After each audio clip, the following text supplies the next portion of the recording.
Welcome to class. In this unit, we are going to address a topic that is often uncomfortable but absolutely essential to understanding academic integrity. If you think back to academic writing situations we discussed earlier, many of them probably do not feel like obvious mistake at the time. In fact, they often appeared professional, practical, and even reasonable within the context in which they were made. This is exactly why these situations matter and why they deserve careful attention. If an ethical problem look clearly went wrong from the beginning, it usually does not become the kind of dilemma that genuinely troubles researchers. Obvious misconduct is relatively easy to reject. What creates real difficulties are situations that feel acceptable at the time, situations where you might reasonably think, this seems fine, or this is probably okay under given circumstances. These moments do not feel dramatic, they often feel routine. This is why this unit focuses on reasonable choices. We are interested in understanding how ethical problems can grow out of decisions that make sense logically and temporarily. By examining those situations closely, we can begin to see why good intentions and professional behaviors are not always enough to protect researchers from ethical risks. This perspective can help us recognize warning signs earlier, before small decisions accumulate into serious problems. So in this unit, we are not trying to excuse unethical behavior. We are not analyzing personal trait or moral character. We are not retelling the early stories in detail. It is important to state this clearly at the beginning. But because misunderstanding the purpose of this discussion can lead to defensiveness and oversimplification.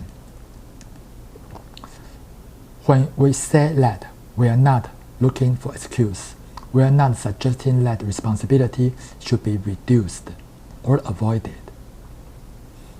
What we mean is something more precise. If we only understand ethics through a simple framework of good people against bad people, we learn very little about how ethical problems actually arise. Most researchers genuinely want to do good work. Most students and scholars care about their reputation in their field. Ethical problems arise not because people do not care, but because choices are shaped within real research environments. These environments including deadlines, evaluation criteria, expectations from supervisors, and pressure to perform well. So in this unit, we are going to do one specific thing. We are explaining how ethical problematic choices can be gradually pushed forward with normal, well-intentioned research processes. Understanding this process is essential if we want to prevent problems rather than simply react to them. It has to summarize that the core idea on this unit is one sentence.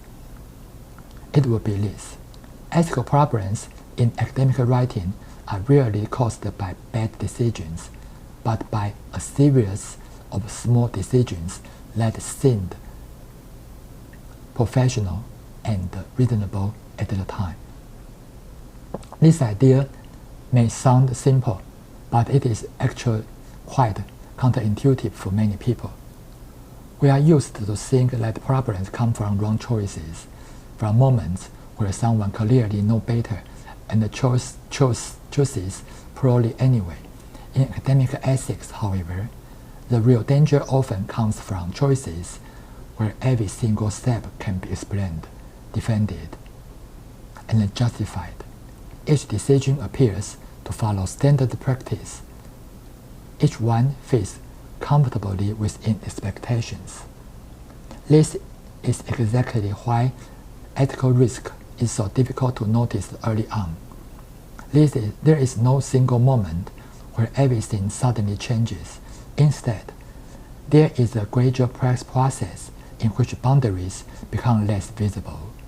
Keeping this idea in mind will help you understand why ethical awareness must be ongoing, not reactive.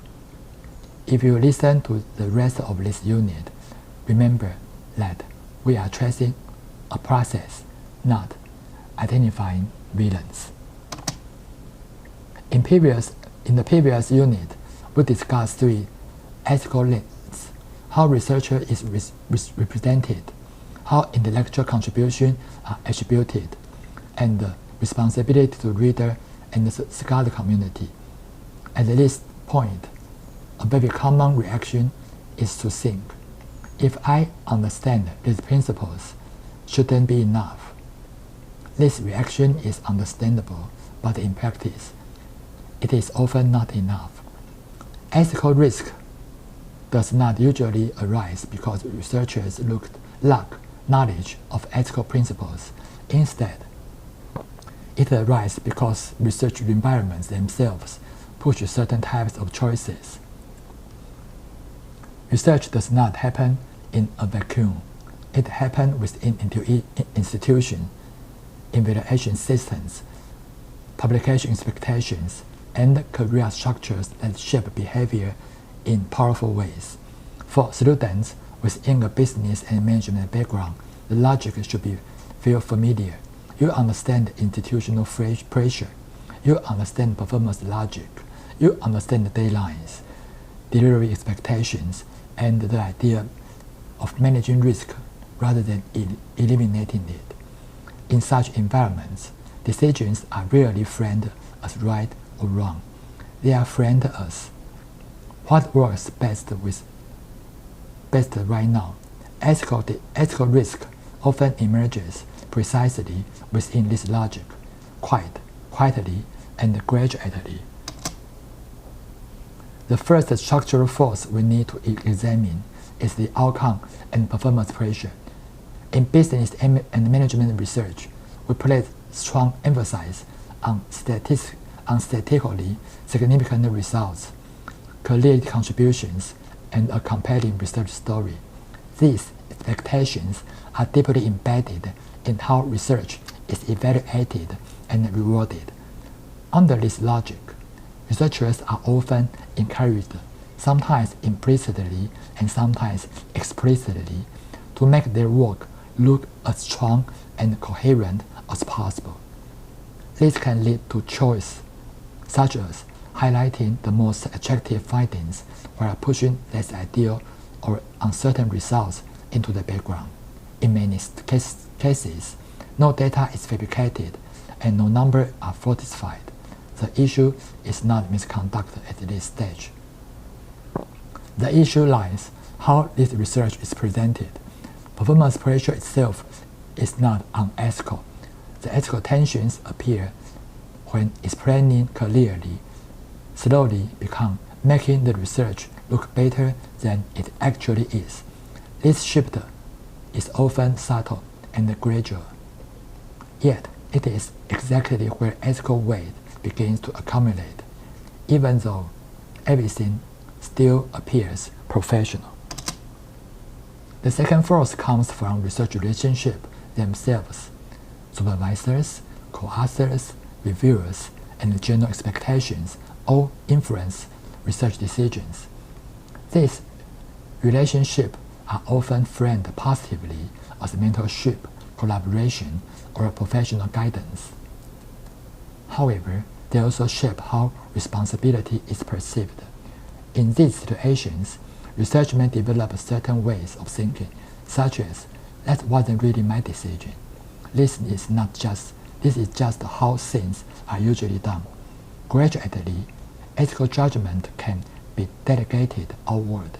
Decisions begin to feel shared, diluted, or externalized. This is why role asymmetry is so difficult to manage ethically.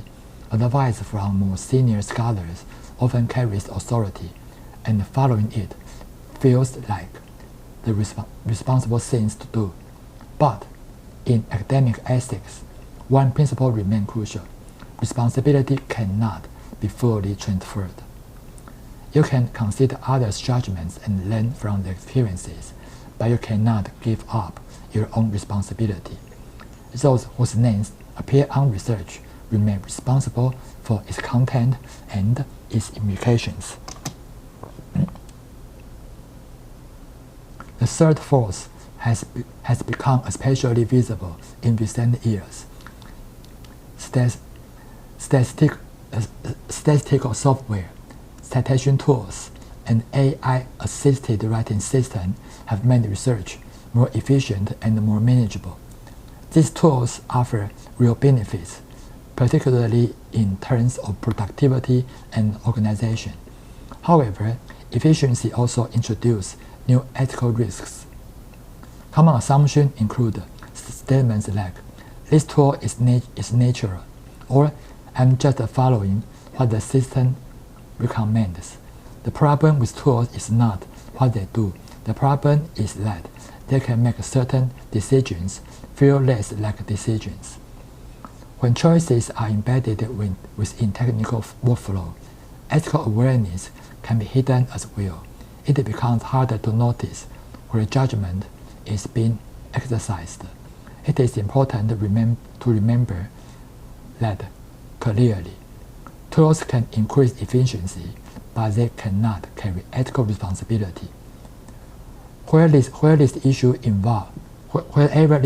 involves data analysis, citation management, or text generation, responsibility ultimately returns to the researcher. At this point, one clarification is crucial. Understanding these forces is not about excusing unethical behavior, and it is not about lowering ethical standards. Instead, it is about recognizing when these forces appear, so that you can know when you must pause and reflect. These risks are not rare exceptions. They are normal risks in everyday research. If you continue doing research long enough, you will encounter these situations. Recognizing them earlier is not a sign of weakness or lack of competence. It is a form of protection. The most dangerous aspect of ethical risk, is not that it's extreme or dramatic. It is that often looked professional, reasonable, and efficient. This is why ethical awareness must be active rather than reactive. Noticing these pressures earlier allows researchers to slow down before small compromises become a established pattern. I would like you to carry one final thought with you. If one day I find myself under these pressures, I cannot honestly say that I had no choice. Recognizing that you have choices is not an accusation. It is the beginning of responsibility. Ethical responsibility begins with awareness, not with blame. When you can name the pressure shaping your decisions, you are better positioned to respond to them thoughtfully. The awareness does not make decisions easier, but it makes them more honest. That awareness leads us directly into the next unit, where we ask more difficult and concerning questions. In situations like that, where exactly is the red line? Understanding why reasonable choices become problematic prepares us to answer that question with greater clarity and seriousness. The end of this section.